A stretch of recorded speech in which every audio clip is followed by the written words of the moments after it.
Revolutionary greetings for Liberdade Luta Conference.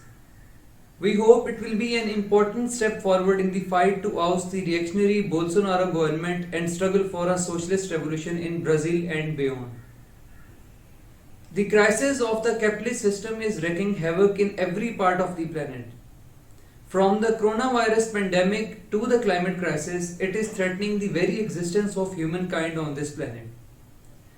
COVID-19 has laid bare all the contradictions of the capitalist system, and it is no more possible to mask the cruelty and rottenness of this for-profit system with a human face.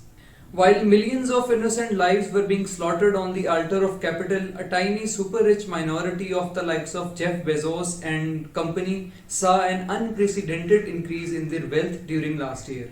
The widening gulf between the rich and the poor has reached an unprecedented level.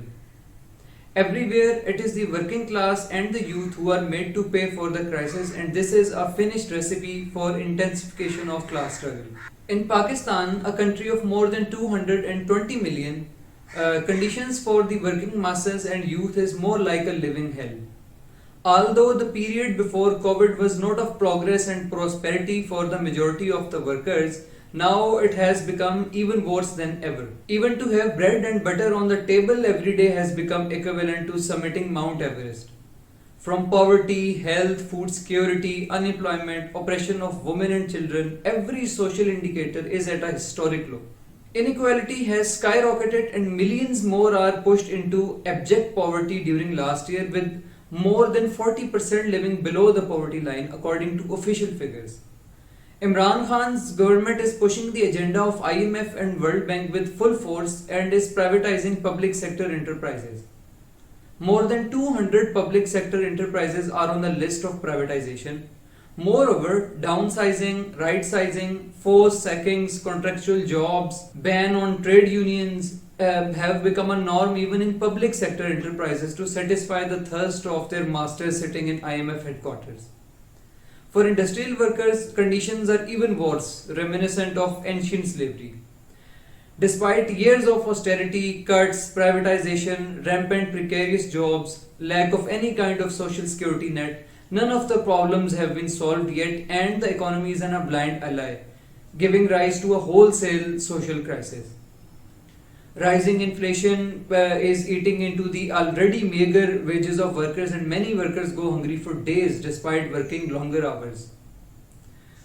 Food inflation is more than 30%, and the majority of the population is food insecure. Although the youth population is around 60% of the total, but they have no future at all in this system. More than 20 million children are out of school.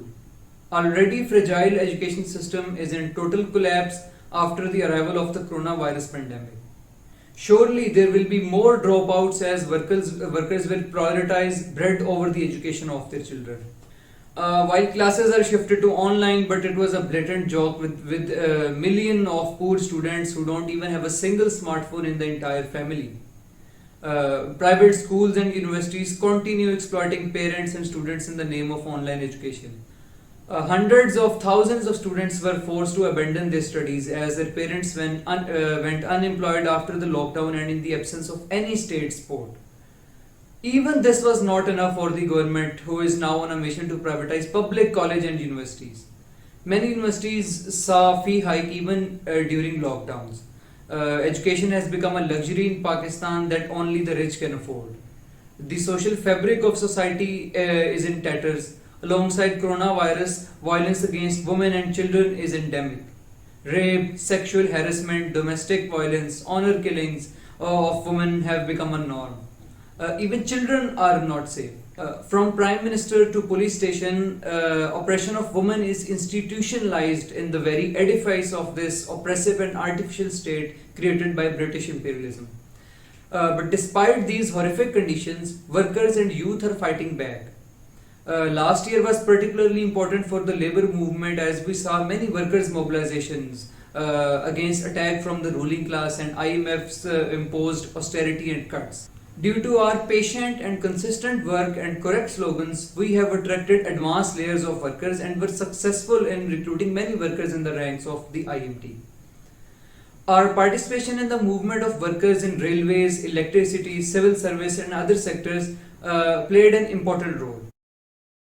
Similarly, there is rising anger and burning hatred in students and youth as they are utterly futureless. There is no hope left for them in this system, and they are seeking a way out with sporadic struggles emerging across the country in which we are playing a key role.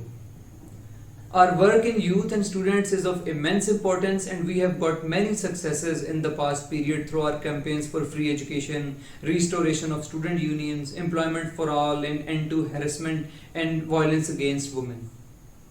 Our youth and workers' fronts are getting a tremendous response, and we are moving forward slowly but surely. A large number is being attracted to the ideas of revolutionary Marxism, and the thirst for correct ideas to change society is growing to a level never seen before. The historic events going on in neighboring Afghanistan and the terminal crisis of American imperialism have hugely affected the consciousness of the working class. This whole situation is pregnant with revolutionary consequences, and the situation can spiral out towards a revolutionary situation before anyone can expect it. Comrades of IMT here are preparing for this situation and building their forces to intervene in these events. We are also building IMT in India, Bangladesh, Nepal, and Afghanistan to overthrow capitalism from this whole region of South Asia and build a voluntary socialist federation here after a socialist revolution, which will only be a prelude to the world socialist revolution. Long live internationalism, forward and onwards to world socialist revolution, fora Bolsonaro.